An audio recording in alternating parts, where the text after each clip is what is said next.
If you're thinking about taking an online course, you already know that it will require some basic technological skills. And while you don't need to be a computer scientist to take a class online, unless maybe it's a class on computer science, it would be good for you to have a really solid understanding of the basic technical skills you'll need to succeed.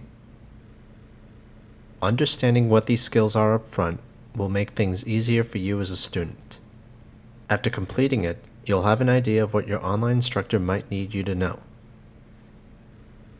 This includes becoming familiar with the hardware and software requirements of most online courses, the value of a fast internet connection, how to locate and download the free plugins that your course might require, how to check your email, and how to obtain tech support when you need it.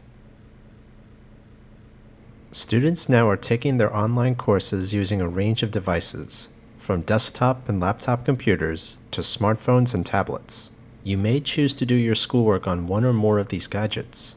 It's really about finding out which form of hardware best suits both your needs as a student and the requirements of the course.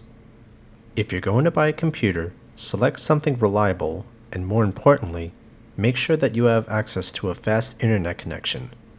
We recommend, but don't require, a broadband connection. If your computer isn't particularly reliable, or if you don't have a computer or other internet-capable device, don't worry. There are plenty of places where you can find computer access, and oftentimes for free. For instance, your local library or a computer lab on campus.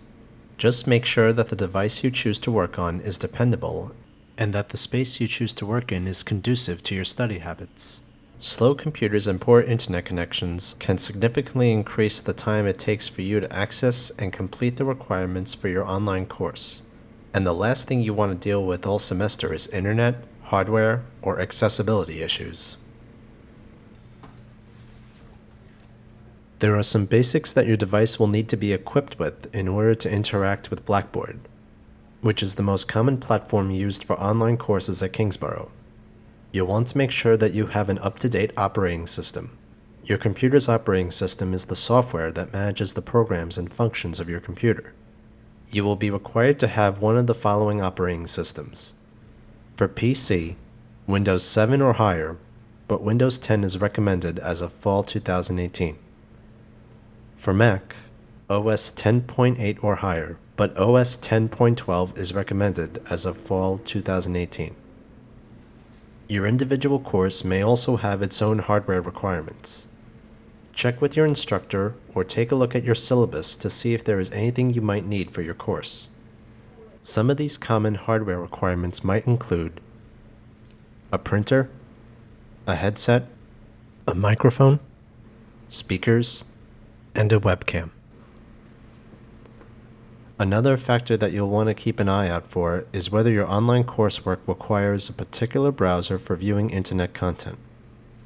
Some content does not display properly or particular functions may not perform adequately in certain browsers. However, if you view the same content or page in a different browser, it will look and work perfectly.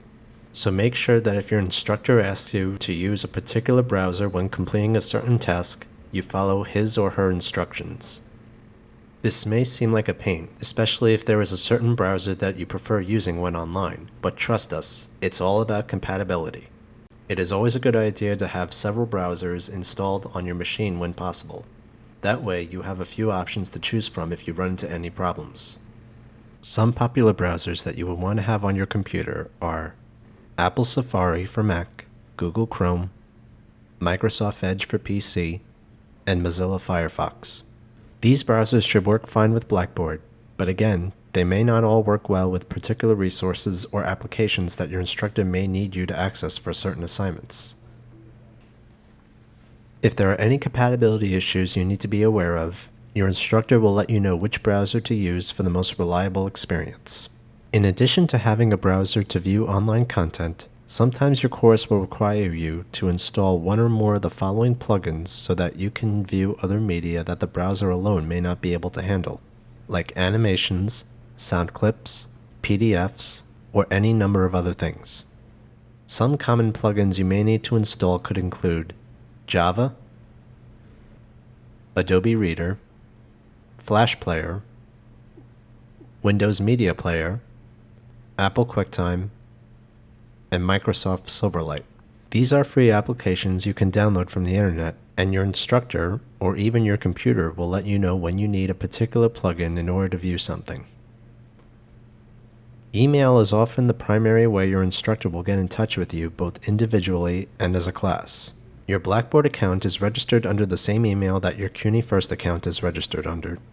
To check which email it is, log into your Blackboard account, click on your name on the top right, Settings, Personal Information, and finally, Edit Personal Information.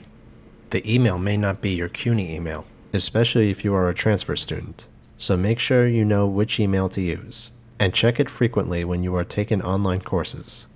If not email, your instructor will state in his or her syllabus what the preferred means of communication will be for the term. Now it's time to talk technical difficulties. Here's the bad news. During the course of your studies, you're bound to have an issue with your computer hardware or software. But let's face it, that would probably be true if you were taking a course in a traditional classroom as well. We suppose it's just another facet of the modern condition.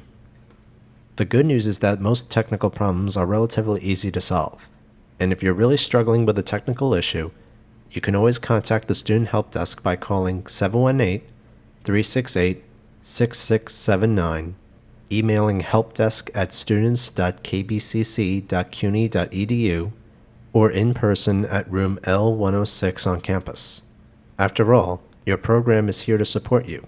We want you to be able to resolve your tech issues quickly so that you can get back to your online studies. Most of the issues you might encounter when taking a course online don't require a complicated fix from tech support. In fact, you should be able to solve most problems yourself, and some may be so simple that they seem borderline ridiculous. Bear with us while we go through some of the most frequent issues. Some of these troubleshooting suggestions we're about to give you are really obvious, like embarrassingly so. But you'd be surprised at how often these obvious solutions are overlooked. Try some of these quick fixes if you experience common hardware issues. Check your computer cables and connections to make sure a cable or connection has not loosened or come unplugged. Sometimes things shift around without you noticing, and it's an easy place to start. If your computer is plugged into a surge protector, which it should be if possible, make sure that the surge protector is turned on. It's often a good idea to reset the surge protector by turning it off and on, just in case this is the source of your problem.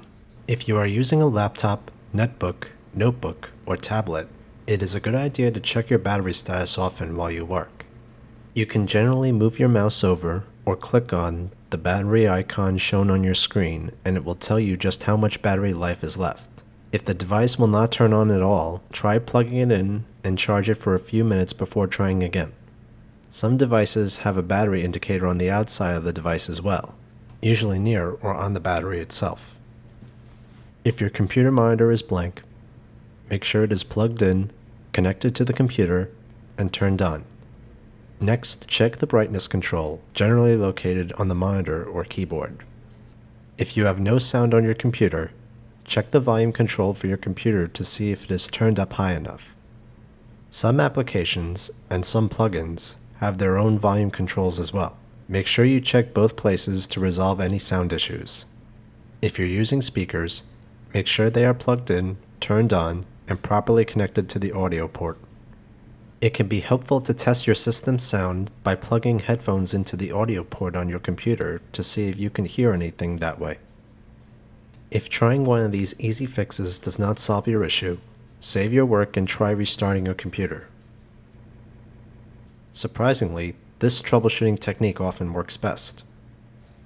One last way to find a solution is to simply conduct an internet search for your issue. With billions of computer and internet users around the world, chances are that someone has had the same problem you're having, and that someone else has posted a solution.